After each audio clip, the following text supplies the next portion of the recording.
Hello, welcome to the Asheville Design District podcast. I'm your host, Chandra Russell, and today I'm joined by neighbor and special guest, Gillian Bellinger from Misfit Improv. Thank you for being here with us today. My pleasure. Thank you. Yeah. Thanks for having me. So you wear all the hats, all the things, which we love, and that's so Asheville, right? So you do corporate training, and you have Misfit Improv right down the street here in the Design District and do fun classes and workshops and such. So tell the folks what you do and who you serve. Great. So my name is Gillian Bellinger, and I'm the artistic director and founder of Misfit Improv. I also am a corporate trainer. So that's my jobby job, as I like to say. And then I also run the studio, and there's an intersection between those two things. We offer improv classes for everyone and anyone. And part of that is some people come because they're new to town and they want to make friends. Some people want to become more confident. And so they take classes with us to just build their confidence in situations where they don't know exactly how it's going to go.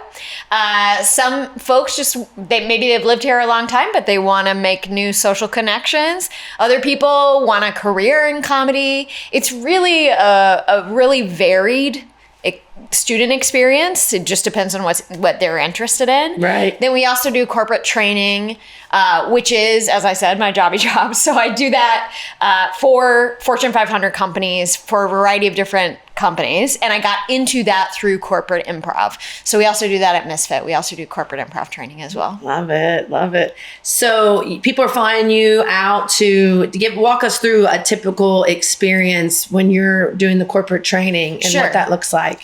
So it depends on who the company is that I'm working for. If we're doing Misfit corporate, it's generally going to be local organizations who want a variety of learning objectives. So it could be we want to have a team building event where we just want to have fun and connect and spend some time with each other, all the way to we're working on conflict management and innovation and learning how to talk to each other in a way that is an effective version of conflict versus what we would call affiliative conflict, which is when we have conflict because of who we are, as opposed to the conflict of ideas. So there's a broad range of needs that a client could come to us with.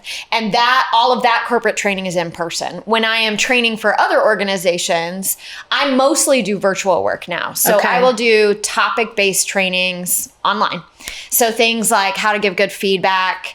I also work as a consultant and train other facilitators to be facilitators, which I did this morning. That's what I was doing this morning. Okay. But I also do things like how to have effective communication, emotional intelligence, how to manage virtual teams, how to manage hybrid teams, how to be a leader. So I teach about 100 different classes. Wow. And it just depends on what the organization is in need of. I do occasionally fly out and do an in-person, but once COVID happened, I made a shift to virtual, and I really love being in Asheville. Yeah. So I try and either do it virtually or do trainings for Misfit as much as possible. Yeah. And we were talking before we started, the companies that see the value in improv as a business tool. I love that. And you were sharing about Monday night working with the digital nomads, and it was called For Disruptors. Yeah, improv for disruptors. Yep, Yes. that's right. Yeah. So we have been working with the Asheville Digital Nomads, which is, they actually have 3,000 members. Which is amazing. And if people aren't familiar with the digital nomads, they support remote workers, and socially and also from an educational standpoint with training and development. And they are free, right? They're a free organization around town. Yeah. They do a lot of events. Tons. And one of the so they came to us and said, hey, we'd be interested in what improv could do for our members. So we're running a 4 topic-based series with them. The first was just improv for business, right? The introduction to how is this a useful tool or a methodology as a person in the business world. And then Monday night we did improv for disruptors. So all around the idea of how do I disrupt my own thinking habits? And also how do I look at a market and recognize where disruption can occur? How do I deal with it because disruption isn't simple. It's a complicated process to break status quo or challenge status quo. And so what does that look like? And then we use improv exercises to just strengthen particular muscles and get really reflective about the strategic thinking that's involved in any of the topics, whether that's communication, leadership, disruption, creativity. Well, I am super geek out about disruptors, disrupting. Like, I love all that startup world, all of it, because it's usually tackling an issue or problem solving through business, right? So what is, like, give me a little nugget of what was one of the question scenarios. I don't know how in the improv world what you say, but what was one of the nuggets from Monday night of, okay, 4 disruptors, here's a scenario. Right? Yeah. So I'm just thinking back to some of the takeaways that folks shared. Yeah. And one of the exercises we did is cooperation conflict. And the idea is that you're doing an activity and then I, as the leader, so you're in a pair, we're doing an activity like washing a car. Obviously, we're not really, but we're pretending. Okay. And then I'm going to yell out conflict, and you and I get into conflict while we're doing that activity. Okay. Then I'm going to yell cooperation. We go back to being in cooperation. Conflict, cooperation, conflict, cooperation. To feel what it is to be in a state of ease or what it is to be in a state of conflict. Granted, it's a simulation, which we recognize. We're even agreeing to be in conflict with each other. Right. And it does create a feeling, right? We have to take action to initiate conflict, and then we get a reaction to it.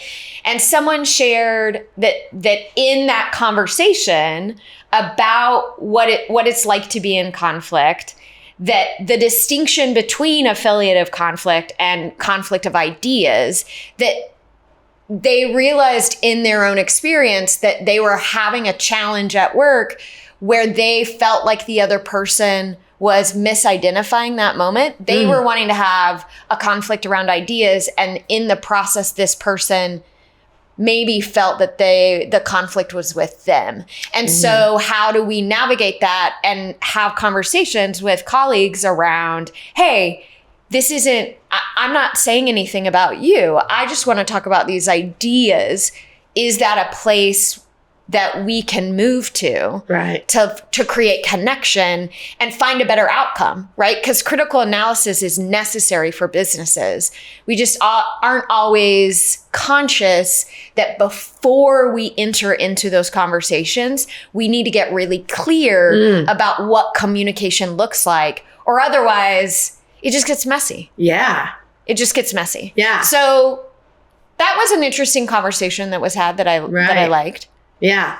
And if you take an hour, how much is the actual improv, working on that conversation, for example? And then how much is it talking and reflecting about what just happened? Yeah, I would say I try and keep it relatively balanced. So maybe 2/3 doing, 1/3 talking and thinking. Okay. The reflective part is part of a learning cycle. So, and you have all kinds of learners, right? So we have folks that love being in the doing, which I am one of those people. Sitting in a lecture is very difficult for me. Right. I want to be up and moving. And if we skip the process of reflection, then we're not able to apply those conclusions in the future. So we have to sort of initiate the cycle. And I'm always kind of balancing like what's resonating with the group, what isn't, and sensing energy too. So I'm trying to, if I can tell energy has gotten low and we're talking a lot, I'm going to get them up and moving. Oh, yeah. If they feel like if I start to see people sit down a lot, I might say, great, let's have a quick conversation, or pivot to a different exercise where everyone can sit. I also try and pay attention. So an example was I was leading a session for a sales team, and sales and improv have a natural connection in agility, like the ability to pivot based on what you're hearing.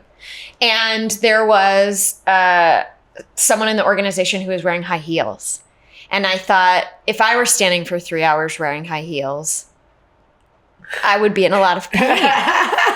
So just little things like that where I'm trying to adjust to the room that I am in. And just being aware, right? Like I say there's no wrong way to eat Reese's. And it's like, that's true for every organization too. They are all unique teams, right? Or all unique leaders or all unique organizations. And at the same time, just like humans are individuals, there are also these patterns that show up that are the same across business in general. Yes. And so there is like an interesting balance of what is unique to this experience? How does this matter to this organization? And what are the elements that show up because we are human beings in a business space? Period. Yeah. Right. I love that you're getting this perspective too of this, bigger corporate kind of lifestyle world. And then you're seeing it with the small businesses or the solopreneurs in the case of the digital nomads. And, there's obviously some similarities that you see of like a night that really works or a activity or a session with you that really works. So I'm interested, what are some of those key things that you're like, this group are there, these traits or these characteristics or these way of interacting, you're like, that's going to be a successful business. That business is rocking it. And because that doesn't matter about size, right? That's about culture and communication and all that. So what are you seeing out there? So my answer to the question is growth mindset. Oh, yes. Which is, to me, is a willingness to engage in change. And people have challenges around change. And we have to be willing to change in order for growth to occur. That's what lives in growth. And I'm not saying that is easy. And I think included in the growth mindset, like from a organizational culture standpoint, is we are willing as an organization to try things. I am a leader. I'm willing to try things, even if I don't know what the outcome will be. And I think that's where innovation lives. And it's also where change lives. It allows people to fail. And if we think about failure is part of an iterative process. Yep. You cannot get away from failure. It's part of what it means to be successful. That's why it's hard. So we have to embrace the space for that to occur. And when I see organizations who are very rigid, I think it prevents them from really thriving. And I think the other thing we start to see is when, so businesses that start out as disruptors, to just live in that space for a second, they get so big that they stop being able to pivot or to facilitate change with rapidity. And they might have smaller teams that are able to do it, but it's like being in a little dinghy versus being in a cruise ship. You can move the smaller boat really fast, but the cruise ship takes a lot of effort. Yeah. And you have to take all the passengers with you too, which isn't to say it's a bad thing to be a large organization. It does mean that there are pros and cons to both, right? And so having that awareness, if you have grown a lot, of how do we still maintain the ability to be agile or nimble in a marketplace when we have experienced a great deal of growth. So just interesting ways to kind of think about how we position ourselves in the marketplace. Yeah. And practicing all these conversations, all these scenarios. I mean, we don't really get to do that in life much. Right. Right? Like the conversation's happening as it's happening, instead of XYZ is going to be said, that just, we don't get to practice conversations a lot. And what a gift. This week had to have a challenging conversation, and I called my husband and I was like, okay, here's the scenario and I'm going to role play this with you. And I just practiced it before I got on the phone, and it helped me find the words more effectively in my brain. Yes. Right. And that, I think, is an example of being willing to make adjustments, being willing to change, being willing to be vulnerable and say, okay, I don't know how I'm going to do this. Let me try it. And I think that is a great advantage to organizations or even solo entrepreneurs who are willing to find something new, that are willing to entertain what's possible. And when organizations come to me, they are almost always already in that place because the word improv is often scary to businesses. Less so now. It's become kind of popularized. And what I would offer is, if that word doesn't resonate with folks who are businesses, insert the word experiential. Oh, yeah. It means that we are in a state of doing. Yes. Yeah. Simple right there.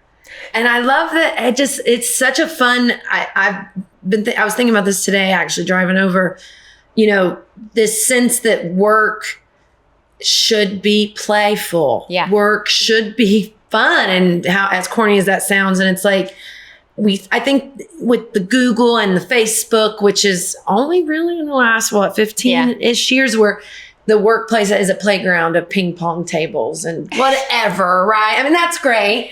But I just feel like there's a big renaissance maybe, or maybe it never was, where work was fun.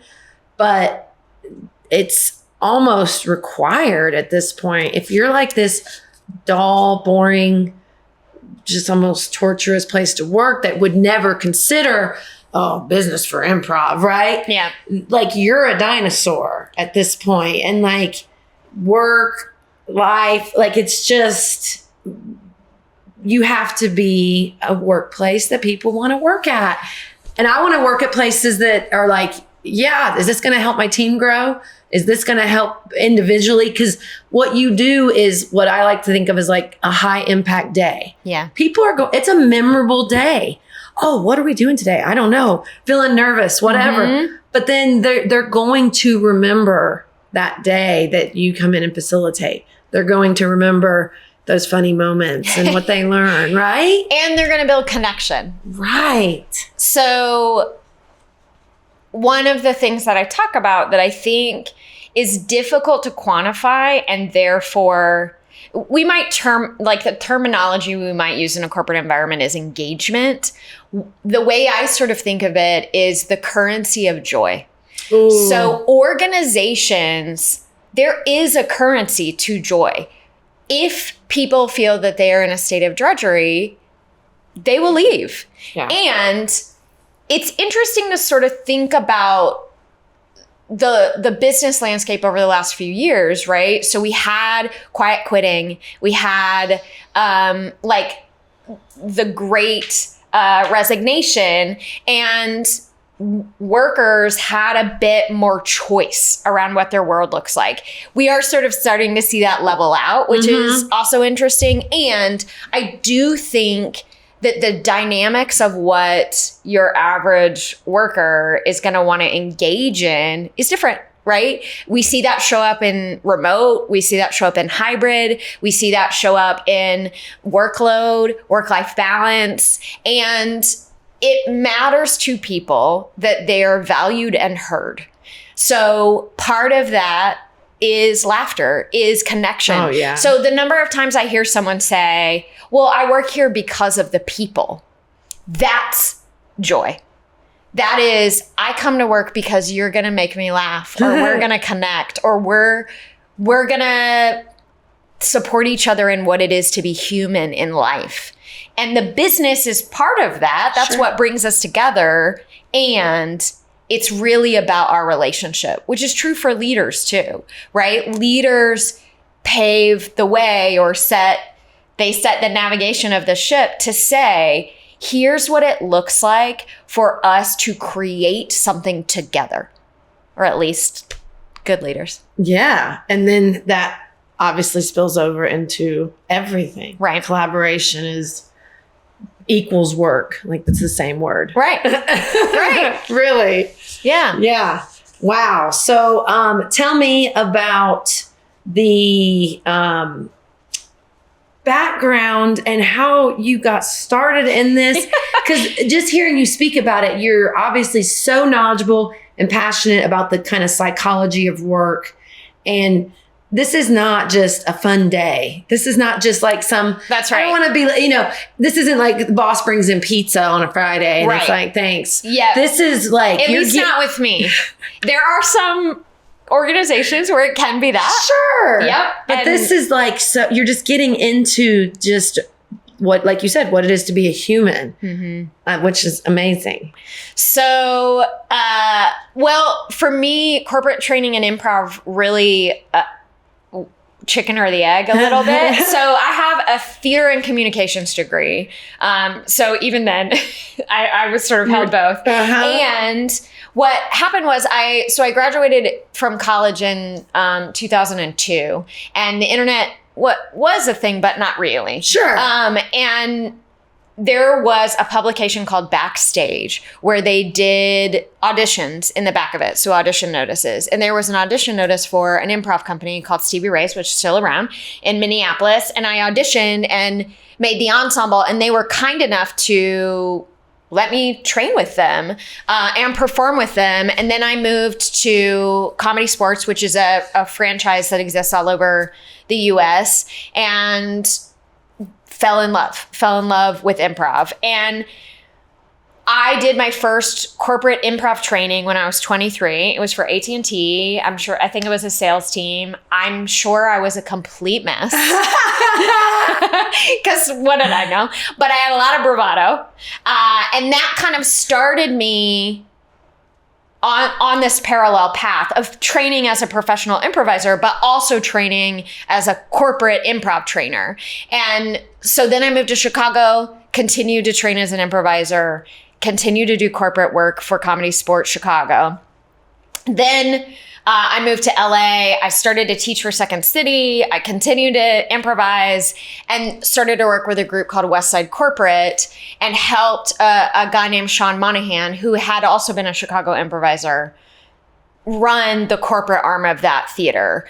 And Sean, as well as another improviser named Bob Colhan, both really taught me a lot about the intersection of improv and business and why it matters, and helped me sort of think of it as a methodology. And then other improvisers, a couple other improvisers, Deanna Moffat and Marion Oberly, referred me to an organization called Mind Gym that does those topic-based trainings for Fortune 500 companies.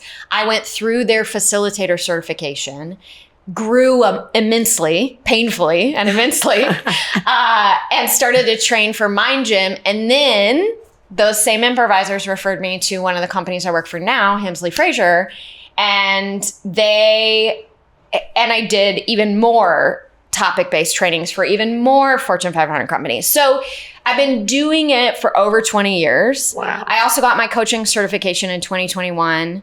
And I talk to so many businesses every single day. Yeah. And I think I'm good at it. Yeah. I know you are. Yeah. So what was the impetus opening the studio right here close by? Yeah, absolutely. In the district? In 2023, February of 2023, my husband and I moved to Asheville. So we moved because my parents are here half the year. They were getting older. We wanted to be closer. His mom is in Virginia, and we wanted to be closer to her. So just the nature of life, right? We were ready for a transition. And one of the things that felt important to me was that there was a school. And there had been prior to COVID. So there was the Asheville Improv Collective, but it didn't survive COVID. Okay. And so there was a gap, right, that it had left. And you know, as an improviser, I came to Asheville sort of going like, I don't know exactly how to get involved. There were teams, but you can't really force your way on a team. You can sort of pitch yourself and get to know people, but the avenue wasn't clear to me. Mm-hmm. And so I felt like it was important to do that. The other thing that I felt was important was historically improv has been a very privileged sport. And it requires time. It requires finances. It has typically been a very white space and not always conscious of the negative impact that detrimental or discriminatory comedy has on other people. So it was important to me that it also be an inclusive space that was exclusive of hate. So we have really clear guidelines around what it means to be an inclusive space so that we have purpose, right? We define how to play in a way that does create connection. And that doesn't mean we're necessarily family friendly, although if there is a teen in the audience, right, we ask them to be respectful that there are kids or teens in the audience. And it does mean that I'm going to be thoughtful about the way that I show up, because that's actually really important to improv too. That we are building connection as opposed to me making a joke that's going to drive you away. Ooh. Even in the action of doing, it's inclusive itself, not just who comes. And to me, so the pillar of improv is yes and that to me is yes and in action, is that I'm literally going to say yes to you as a human, and I'm going to build connection to you. And when I think about yes and in the business space, it is yes, not that I agree necessarily, but that I hear you, and is the bridge to what I think, feel, or do about that. Yeah. Crucial. And just kindness. Yeah. It's really like leading with kindness. And, you know, for way too many decades, very war, masculine, rough, you know, kind of terminology when it comes to business. And this is like that flip of that. It's like, softer, kinder, people first. Yeah. Right. I would even offer that it creates a psychological safety, which we actually can quantify the optics around how that's beneficial to humans and to organizations. So I don't know that I would necessarily describe it as softer. I would actually say it's more strategic. Yes. That it's powerful. Yeah. Yeah. Yeah. Love it. Who knew improv can like change the world and change business? I mean, it's changed my life. Beautiful. So I have to give you lots of love and shout out, because you do so much around the community too. You do free things for nonprofits. You're doing a free class here for women only in our community. And that is next month on September 26th. Yep. And we're doing that 5 to 6:30. And you're doing a lunch and learn here August 20th as well. That's at 12 to 1:30. But you work with nonprofits and such. So share a little bit about how you guys are involved in the community. Yeah, so we also want to be a very community-driven organization. So we offer a free corporate training to nonprofits. One of the ones we're working with now is Literacy Together, which supports literacy in youth. And we're helping train their counselors really in agility, right? So the ability to pivot also, because they're going to manage a lot of things that happen in a day at these literacy camps. Sure. And so just supporting them in their communication skills. We also, as I shared, have worked with the digital nomads, right? And we're working with y'all. And so we really want people to have access. We also offer diversity scholarships. We also offer work study. So we try and prevent finances from being a barrier for a variety of settings. And we try and also balance that out with folks who are invested and have resources to support us in those endeavors. We also do a lot of social stuff. So we went to a tourist game. We had a karaoke party this year. We are doing a game night in the fall. We went to Dollywood. We had a lake day. So, and those have been also led by people in our community, which is amazing. And we also have an incredible faculty. So Joe Carroll and Marlene Thompson have been really integral to making Misfit work. And so Marlene is also our school coordinator and helps support from an admin standpoint and a social media standpoint with the work that we do. They are also both excellent teachers. We just brought on Paul Vanasek, who is from Modesto, which is an improv theater company that's in town that does amazing improvised plays. He's teaching our character class. Katie Jones, who was, or is, I guess they're still, but is the artistic director of Magnetic Theater, which is now itinerant because they have moved out of their space. Right. And so she also teaches for us and does an amazing job. And Chris Martin also taught our youth and teen classes and has transitioned over to ACT, so Asheville Community Theater. So we are shuttling kids and teens over to Chris at ACT, and they have an amazing program and infrastructure for that. So we're just trying to connect as much as possible with as many people as possible to serve them in the most ways that we can, awesome. Which is cool. And it's a lot. It takes a lot of people to make it all happen. Yeah. I'm working with a business coach, Allison Purrier, who is in town. And then also another woman named Laura Locker, who is one of our students, is a specialist in automation. And so has been supporting us in figuring out how do we do a better job of automating a lot of the systems that are currently manual. You know, I send out every email to every student to say, hey, here's when your class is. And that's just not an efficient way of working. So we're trying to catch up a little bit in that space. And we've only been open just over a year. So we're running as fast as our legs can carry us. It's amazing. Yeah. And what was there a particular reason you wanted to be in this neighborhood, or did it just, here's the building? And that, you know? It's a great question. So we all know real estate is at a premium in Asheville, North Carolina. Yes. And we have been very lucky. We knew 2 people when we moved to Asheville besides my family. And we happened to be visiting. They are dear friends of my husband. And I just happened to mention, like, you know what I would love? I would love an office space with a classroom so I could just teach classes. And I didn't even really have a full vision yet of what Misfit would be. And the wife, Beth, said, oh, I might know someone. And it turned out that she knew Ginger and Scott Huebner, who own the Roots and Wings campus, which is just up the street from here. And they have been a part of this community for a long time. Ginger is an artist and Scott is an architect. And they're very well known. And they did have a space with a classroom. And in the back was an office. And so it was kind of a gift. It was like a little bit of the universe handed me a gift. Sure. And so we are in that space.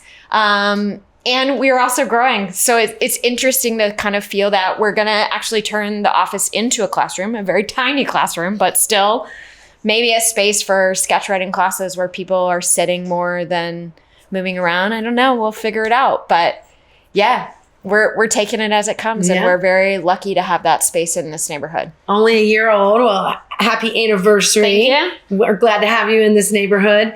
And wrapping up, what would you love to see as someone that works in this neighborhood? What would you love to see added? What do you feel like is missing? What do you want as, you know, the neighborhood continues to evolve?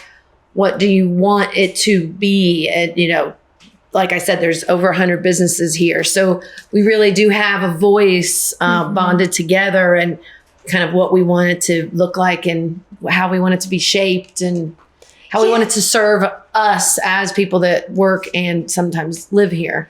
Yeah. And I can only sort of speak from the perspective of a business owner that rents a commercial space. And I think one of the challenges that we hear from our audience are things like parking. Sure. Or things like options in addition to bars, right? So coffee shops and spaces where people can connect. And I do realize, like, just thinking about where our space is located, we're on Fairview, which is a narrow road.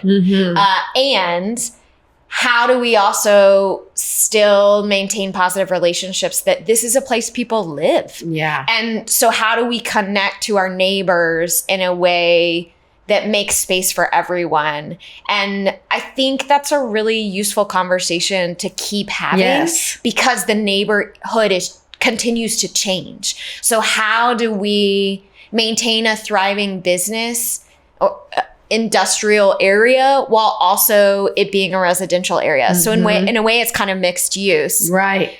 And a larger element that I think affects Asheville and artists is affordability for artists, right? So we are not a nonprofit. We are a for-profit organization, and we're not, or at least yet, a huge income earner, right? We offer something that is about service. Right. And we try and do so at a price point that people are able to afford, because we want people to experience what we have to offer. The result of that is, how do we still create space for artistic things when the monetization of that isn't particularly valued in society? Right. And that is a big question that isn't true just in Asheville. It's true in a lot of places in the US. And I think we do see it here. We've seen the closure of a lot of theaters. And I think, again, like the currency of joy, the currency of art is truly valuable. And the less it is part of an experience for a community, it just leaves an immense hole that maybe is overlooked, right? Or can be overlooked. Yeah. I mean, look at music venues. We've lost some really good ones. Yeah. And we don't really have one in our neighborhood. So it's like things like that, it's not everything's supposed to make millions of dollars. Right. Some things really just are like, we don't deem them as essential or necessity, but we know as humans they are. Art, culture, all of this connection. So yeah, that's definitely a balance of keeping affordable spaces here. Yeah. For sure. Yeah. Yeah. Well, thank you so much for being with us. And I'm so glad you're right up the street, and I'm going to be brave and come to a class. Yeah. I love it. And I can't wait for you to come here and offer a freebie for our community. It's so special. And yeah, I encourage everybody to check out your calendar. You have different classes, different days, and you do different things out of the Zoom room. So all kinds of stuff. But yeah, great to have you. Thank you so much, Chandra. Yeah, we appreciate it. Good to see you.